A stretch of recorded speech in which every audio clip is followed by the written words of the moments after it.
ছাত্রের কলার চেপে করলেন কেন আপনারা? আমার ছাত্রের কলার, আমার ছাত্রের মুখে হাত দিলেন কেন? বাংলাদেশের মুখে চাপ ধরে আছেন। এই পুলিশ ভাইদেরকে বলি, এদের বাপ মা নাই, এদের আত্মীয় স্বজন নাই, এদেরকে কেউ বলে না যে তোমরা কি করছো? বুলেট আপনি দেখেছেন বাবা মায়ের আর্তনাদ, অভিশাপ আসমান কাঁপে। একটা মারবেন 10টা আসবো, 10টা মারবেন লক্ষ আসবো। সারা দেশের মানুষ, মা বাপ সব একসাথে দাঁড়াবো। কিছু হটবা না, ভয় পাবা না। তোমাদের শিক্ষক আমরা লজ্জা পাই, তোমাদের থেকে শিখেছি। মানুষ করার জন্য আমাদের কাছে শিক্ষকদের কাছে পাঠিয়েছিল, কি জবাব দিব? আমার তো কোনো মুখ নাই, আমি শিক্ষক, আমার ভাষা নাই। তাদের কাছে হাত জোড় করে মাফ চাই। নিরাপত্তা দিতে পারি নাই, নিরাপত্তা দিতে পারি নাই। মনে হয় রাস্তায় শহীদ হয়ে গেলে যদি এই লজ্জা আমার কিছুটা কাটে।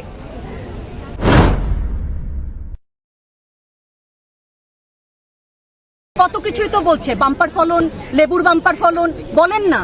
একটা বাঙালি দেখান যে এই কথাটা বিশ্বাস করে।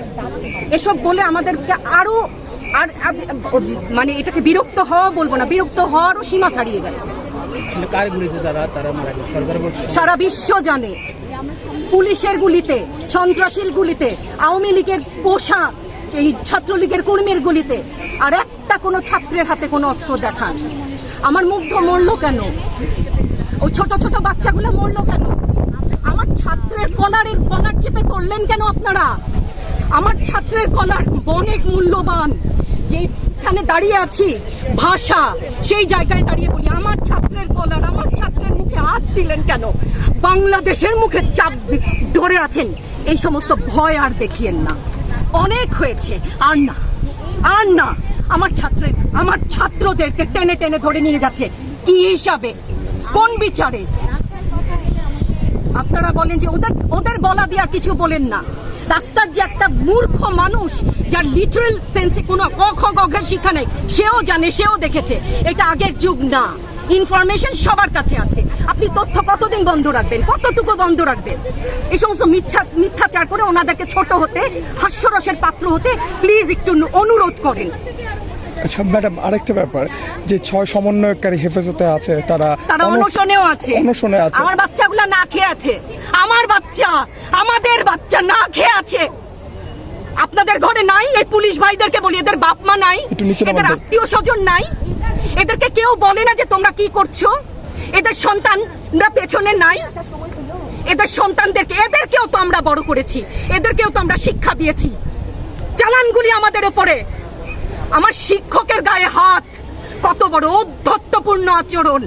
আর হবে না তো, আসেন চালানগুলি তুলে নিয়ে যান। সেই 71-এর মতো তো 25শে মার্চের কালো রাত, বুদ্ধিজীবীদের হত্যা শুনেছি তো, এখন দেখছি। আগে শুনেছি, এখন দেখছি। প্রধানমন্ত্রী বলে থাকেন যে স্বজন হারানোর বেদনা সে বোঝেন। এই বিষয়ে সেসব জায়গায় আপনাদের কি বলার থাকবে ম্যাম? মানে এখন এটা ওনারটা অবশ্যই উনি বুঝেন। ওনার সময়ও আমরা কিন্তু একাত্মতা প্রকাশ করেছি। এই বেদনা যদি কেউ অনুভব করে, এই জিনিস হবার কথা না। উনি যদি সত্যিই বুঝতেন, মুগ্ধের মা, অন্য যতগুলা শিশু থেকে শুরু করে, শিক্ষার্থী থেকে শুরু করে, মরে গেলেই বেদনা বুঝবে। আমার 6টা সন্তান যে ওখানে অনশনে আছে, তাদেরটা কে বুঝবে? বুলেট আপনি দেখেছেন বাবা মায়ের আর্তনাদ, অভিশাপ আসমান কাঁপে। আপনাদের কাঁপে না? তার কাঁপে না? অভিশাপের ভয় হয় না? বুকগুলা যাত্রা হয়ে গেছে আমার সন্তানদের। রাবার বুলেট বলবেন, কি বলবেন? এগুলো অস্ত্রের মুখে দাঁড়িয়ে আছে। আমাদের পয়সায় কেনা বুলেটে আমাদের সন্তানদের আপনারা বুলেট ছুটছেন। আর কত, আর কত? পুলিশ ভাইদেরকে বলি, ভেতরে তো আপনিও মানুষ, পুলিশ ভাই বলি না, ক্ষমা করবেন, মুখ থেকে বার হয়ে গেছে। তাদের ঘরেও সন্তান আছে, তাদের খোলসের ভিতরেও মানুষ। যারা এখনো ঘরে আছেন তারাও জানেন আর কতদিন ভয় পাবেন। ভয়েই থাকেন। একটা মারবেন 10টা আসবো, 10টা মারবেন লক্ষ আসবো। সারা দেশের মানুষ, মা বাপ সব একসাথে দাঁড়াবো। পরিবারগুলোর প্রতি যারা মায়েরা যারা আছেন, তাদের উদ্দেশ্যে কিছু, তাদের কাছে তো হাত জোর করে ক্ষমা চাই। ওরা আমাদের কাছে পাঠিয়েছিল ওদের সন্তানকে মানুষ করার জন্য, আমাদের কাছে শিক্ষকদের কাছে পাঠিয়েছিল। কি জবাব দিব? আমার তো কোনো মুখ নাই, আমি শিক্ষক, আমার ভাষা নাই। তাদের কাছে হাত জোর করে মাফ চাই। নিরাপত্তা দিতে পারি নাই, নিরাপত্তা দিতে পারি নাই। মনে হয় রাস্তায় শহীদ হয়ে গেলে যদি এই লজ্জা আমার কিছুটা কাটে। ওদেরকে বলবার আমার কিছু নাই। প্রশাসন এবং সরকারের পক্ষ থেকে বলা হচ্ছে যে এই আন্দোলনের ভিতরে তৃতীয় পক্ষ এবং জঙ্গি ঢুকে আরো গেছে। বলেন না, এই বিষয়ে আমি হিজাব পরি বলেন আমি হচ্ছে গে জঙ্গি, আরো বলেন না যারাই প্রতিবাদ করছে জঙ্গি। হ্যাঁ, ৭১-এর সময়ের জঙ্গি এক যদি চেহারা অমন হয়, ২৪-এর জঙ্গির চেহারা এরকম হবে। তাহলে গত কিছুদিনে বাংলাদেশ থেকে যে পরিমাণ গ্রেফতার হয়েছে তাতে দেখা যাচ্ছে যে ৮৫% সাধারণ মানুষ যারা কোনো দল করে না। এই বিষয়ে দল করলেও বা ক্ষতি কি?